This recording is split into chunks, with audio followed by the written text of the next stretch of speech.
Ijtimoiy tarmoqlarda Abdulloh taxallus bilan tanilgan Toshkent viloyatida yashovchi 26 yoshli shaxs 2024-yilning oktyabr-noyabr oylarida Koreya Respublikasida bo'lib turgan vaqtida o'zining ijtimoiy tarmoqlardagi ommaviy sahifalar orqali millatlar aro nizo keltirib chiqarishi mumkin bo'lgan milliy qadr-qimmatni tahqirlovchi hamda diniy e'tiqodga ko'ra fuqarolarni kamsituvchi so'zlar bilan O'zbekiston Respublikasi fuqarolariga nisbatan qator haqoratli chiqishlar qilib borgan. Mana shu ijtimoiy tarmoqda kim o'zbek bo'lsa u davlatni men tan olmayman.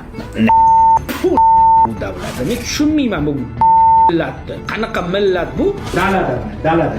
Ketmonchoq dalada.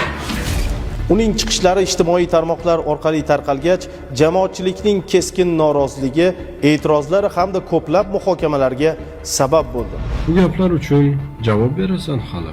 O'zbekiston seni yuvib katta qildi. Nima deyapsan sen chiqib olib? Senlar deyapsan, sen o'zbeklar deyapsan. Butun millatimiz. Sen vatanning nonini tuzini yeding va tupuryapsan ana shu tuzliqqa. Sani qilgan ishingga o'zi sen bilan gaplashishga o'zi aslida noloyiqsan. Qonun oldida javob beradi, keyin kechiramiz. Undagiga bu yigitni men gaplariga ishonmayman. Olingan ma'lumotlarga asosan ushbu shaxs joriy yilning 25-mart kuni Abu Dhabi Samarqand Airways orqali O'zbekiston Respublikasi hududiga keltirilib, huquq tartibot organlari xodimlari tomonidan protsessual tartibda qo'lga olingan. Unga nisbatan qamoqqa olish tarzidagi ehtiyot chorasi qo'llanildi. Men Yugay Valeriy ijtimoiy tarmoqda xalqimizni haqorat qilganman. Men hammasini shu aktiv uchun qildim, tanilishim uchun qildim, lekin bu narsani hammasini tushunib yetib juda qattiq pushaymonman. Hammadan chin qalbimdan men kechirim so'rayman.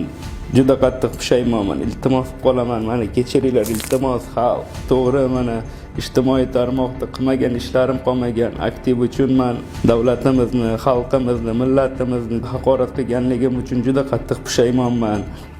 Va mana shu mehnatkash xalqimizdan shuni yurakdan kechirimni so'ramoqchiman. Mazkur holat yuzasidan fuqaro Yugay Valeriyga nisbatan O'zbekiston Respublikasi Jinoyat kodeksining tegishli moddalari bilan jinoyat ishi qo'zg'atilib, hozirda tergov harakatlari olib borilmoqda.